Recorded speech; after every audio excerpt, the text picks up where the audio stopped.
Bueno, muy bien, vamos a hablar de derechos. Seguimos con esta serie de clases donde estamos hablando de derecho a la salud y derecho a la educación, entre otros derechos, pero básicamente estos son los que nos interesan a nosotros. Nos preguntamos, bueno, derecho a la salud, ¿realmente tenemos derecho a la educación? Entonces, la idea es poder entender, bueno, un poco qué es esto de los derechos y entender que el derecho es un sistema, bueno, de normas que regulan las relaciones entre los individuos y entre estos y la comunidad estableciendo un marco para la convivencia, bueno, pacífica y encontrando así alguna forma de resolver conflictos. ¿Sí? Entonces este sistema está basado en principios éticos y morales de los cuales hablamos en otra clase, que han evolucionado a lo largo de la historia y que van variando de acuerdo a la cultura y el contexto sociopolítico. ¿Sí? Eso pueden ir a otro de los videos. Entonces la pregunta sobre los derechos y su naturaleza es una pregunta que se ha hecho durante mucho tiempo a lo largo de la historia. Filósofos como Platón, Aristóteles han contemplado esta idea de noción de justicia, de derecho en sus obras. También lo ha hecho Tomás de Aquino en la Edad Media. Entonces vamos a ir primero con Platón, quien en la República, ¿sí? Va a escribir, va a decir que la justicia para él es aquello que ha hecho que las ciudades tengan y conserven el bien, que les trae la buena administración, mientras que la injusticia es aquello que las destruye y las hace perecer. ¿Sí? Hablando entonces de la justicia con esta idea hacia el derecho. Entonces en esta cita Platón vincula directamente la justicia con la salud, con la estabilidad de una ciudad, implicando que un sistema legal justo es esencial para el bienestar de la sociedad, ¿sí? Salud, educación, es decir, que él empieza a hablar de esta idea de que el ser humano tiene derecho. Aristóteles, por su parte, ¿sí? Va a decir que la justicia es una virtud relacionada con la acción y no solo con el pensamiento, y está asociada al trato con los demás, al trato para con el otro. De hecho, podríamos ir hasta más atrás y pensar hasta en el cristianismo y en San Pablo, quien una de sus epístolas, bueno, una de sus epístolas que después se reconocía en el canon bíblico, dice que para Dios no hay judío ni griego, no hay varón ni mujer, no hay esclavo ni libre, por lo tanto todos son iguales y todos tienen los mismos derechos. Estamos hablando ya del año 30, el año 40 después de Cristo, ¿sí?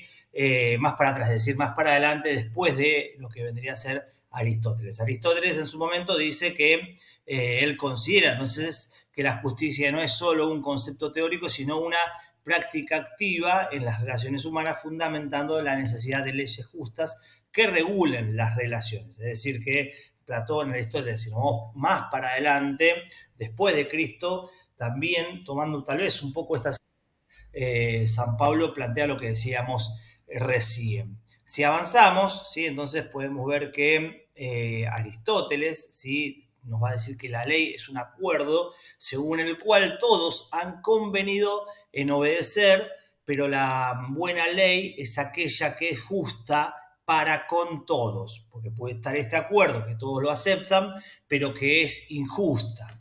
Entonces, ahí no habría una práctica de justicia. Por lo tanto, Aristóteles refuerza esta idea de que las leyes deben ser acuerdos comunes que busquen el bienestar para todos, no solo para algunos, subrayando la importancia de que justamente sean justas y equitativas para los miembros de una comunidad. ¿Sí? Entonces vamos a ver que estas citas reflejan cómo Platón y Aristóteles pensaban sobre el derecho a la justicia, sobre el derecho y sobre la justicia, rescatando entonces la importancia de un orden legal, que esto no solamente quede en algo que se empieza a naturalizar desde el ser humano, se empieza a aceptar, sino que pase ya a un marco legal. La idea de que los seres humanos poseen derechos inherentes surge con mayor claridad entonces durante el siglo XVIII, que es donde van a aparecer otros tipos de filósofos como Locke, Rousseau o Kant, y van a explorar estas ideas de los derechos naturales y contractuales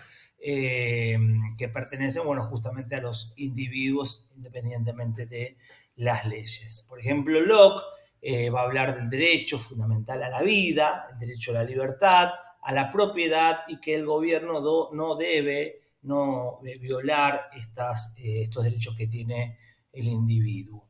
En su segundo tratado sobre el gobierno, Locke, por ejemplo, habla entonces de estos derechos fundamentales a la vida, como mencionamos recién, y él dice, rescata una frase: nadie debe dañar a otro en su vida, salud, libertad o posesiones. También un poco tomando ideas desde el cristianismo. Locke desarrolló la idea de los derechos naturales que incluyen el derecho a la vida, a la libertad, a la propiedad. Estos derechos son inherentes y anteriores a cualquier orden social o legal, y cualquier gobierno legítimo debe protegerlos y velar por ellos. Rousseau, por su parte, en el contrato social, nos va a decir que el hombre ha nacido libre y por doquiera se encuentra sujeto a cadenas. El que se cree amo de los demás no deja de ser más esclavo que ellos. Vamos a ver entonces que Rousseau argumentaba que aunque nacemos libres, la sociedad y sus estructuras legales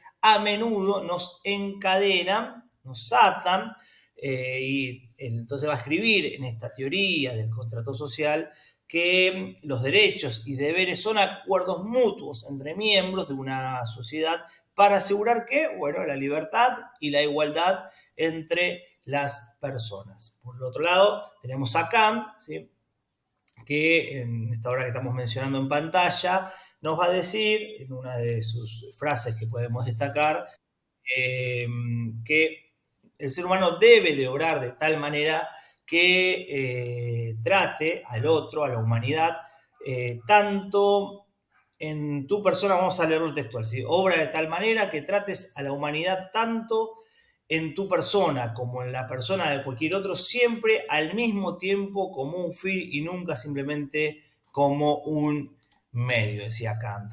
Entonces vamos a ver que él se enfocó, ¿sí?, enfocó los derechos desde una perspectiva más deontológica, centrando la moralidad en la obligación y el deber, y su imperativo categórico, que subraya el respeto a la dignidad del ser humano como fundamento de todos los derechos y deberes éticos, ¿sí? Estas citas reflejan entonces el pensamiento de cada uno de estos filósofos que acabamos de mencionar, y juntas nos pueden proporcionar la base filosófica que nos permiten entender con mayor profundidad esta idea de los derechos humanos en la modernidad después de la Revolución Francesa y de la Revolución Industrial. Entonces los derechos humanos se transforman en derechos legales cuando son codificados en leyes y tratados nacionales y tratados internacionales. Este proceso comenzó a través de tres claros ejemplos. Luego de la modernidad, como decíamos recién, el inicio de la modernidad dado por la Revolución Francesa y la Revolución Industrial, pero bueno, hay tres puntos claves para destacar esta idea de los derechos. Vamos a ir viendo cada una de ellas como las estamos mencionando en esta pantalla, en el power anterior, ¿sí? En primer lugar, bueno, la Declaración de los Derechos Humanos y del Ciudadano de 1789, ¿sí? Entonces vamos a ver que acá, por Revolución Francesa, los hombres, se nos dice en el primer artículo, ¿no?, los hombres nacen y permanecen libres e iguales en derechos. Las distinciones sociales solo pueden fundarse en la utilidad común. Este artículo establece entonces la igualdad y libertad como derechos inherentes y universales, formando la base del pensamiento moderno sobre los derechos humanos. El artículo 6 también va a decir que la ley es la expresión de la voluntad general. Todos los ciudadanos tienen derecho a concurrir personalmente o por medio de sus representantes a su formación. Debe ser la misma para todos, y ya sea que proteja o que castigue. Todos los ciudadanos son iguales ante ella. Entonces vamos a ver que se define a la ley como un reflejo de la voluntad colectiva, asegurando así entonces que todos los ciudadanos, que todas las personas, que todos los individuos sean iguales delante de la ley. En segundo lugar, podemos hablar de las constituciones nacionales, es decir, de cada país, que van a proteger y velar por los derechos. Y bueno, esta legalización de los derechos internacionales por medio de las constituciones. Las constituciones a menudo incorporan o reflejan el principio de los derechos establecidos en las declaraciones internacionales y ayudan a garantizar el compromiso internacional para que sea más efectivo y obligatorio a nivel nacional, estableciendo derechos fundamentales que, bueno, van a permitir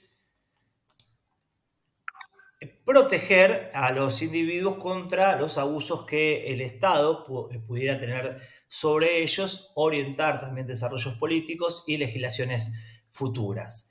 Entonces van a haber mecanismos de protección y recursos, ¿sí? Además de enumerar por medio de la Constitución, estamos hablando de la Constitución, mecanismos mediante los cuales los ciudadanos se puedan defender y puedan tener acceso a tribunales que sean justos y a juicios justos. Si continuamos avanzando, podemos ver algunos ejemplos. En primer lugar, bueno, el ejemplo de Argentina, que es una constitución que defiende los derechos de los hombres. En segundo lugar, Francia, chiste malo, que también, bueno, es la otra constitución que podríamos decir que es de las más importantes a nivel histórico y mundial, donde se reconoce la igualdad ante la ley y la libertad de los derechos humanos y de las personas. Bueno, la Constitución norteamericana, de hecho Argentina toma de la Constitución norteamericana y Norteamérica toma de la Constitución francesa y de esa manera se van constituyendo las constituciones nacionales donde se va reconociendo y buscando esta idea de igualdad por medio de los derechos legales. Cada constitución adopta los principios universales a las circunstancias, historias y necesidades específicas de cada país, lo cual es esencial para su relevancia y para la protección de las personas. En tercer lugar, ya pasando entonces por la Declaración de los Derechos del Hombre y del Ciudadano de 1789, habiendo pasado en segundo lugar por las constituciones nacionales establecidas en cada país. Pasamos en tercer lugar a la Declaración de los Derechos Universales, Humanos, desde 1948, después de la Segunda Guerra Mundial. Y el artículo 1 dice que todos los seres humanos nacen libres e iguales en dignidad y derechos y están dotados de razón y conciencia y deben comportarse fraternalmente los unos con los otros.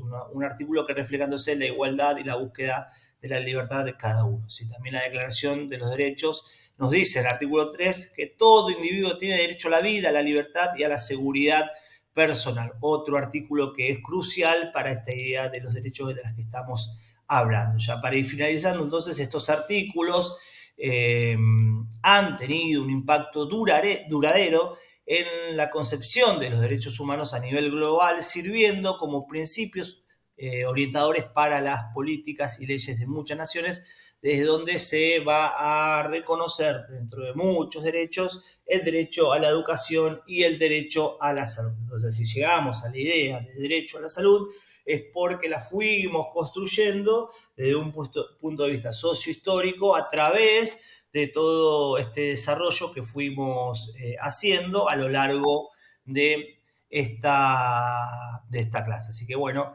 nada, espero que esto nos sirva para aclarar un poco las dudas de esta idea de derecho a la salud, derecho a la educación y cómo surge y qué significa.